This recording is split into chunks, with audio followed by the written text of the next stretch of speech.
હાલ તો જળ સંકટ રાજકોટ ઉપર હોય એવું કોઈ પણ શક્યતા નથી અને જો ઇન ફ્યુચર વરસાદ ખેંચાય તો આજે જ રાજ્ય સરકારમાં 4000 MCFT પાણીની આપણે માગણી કરી છે.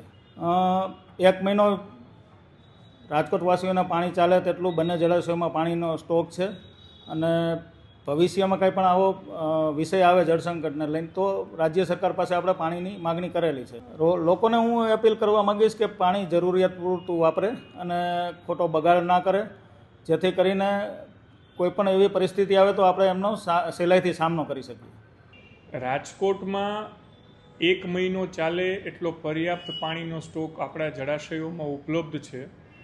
હાલ કોઈ જળ સંકટ આવે એવી પરિસ્થિતિ નથી અને રાજ્ય સરકાર પાસે ચોમાસું ચાલુ છે, સારો વરસાદ આવશે એવી આશા છે. તેમ છતાં પણ એક પ્લાનિંગના ભાગરૂપે કે માનો કે ચોમાસું ખેંચાય તો 2100 MCFT પાણી એ આજી ડેમ માટે માંગ્યું છે અને 1900 MCFT પાણી એ ન્યારી ડેમ માટે માંગ્યું છે અને જળ સંકટની કોઈ સ્થિતિ હાલમાં છે નહીં. રાજ્ય સરકાર પર્યાપ્ત જથ્થો પૂરો પાડે છે અને ક્યાંક ને ક્યાંક લોકો પાણીનું જતન નથી કરતા ને વેડફાટ કરે છે.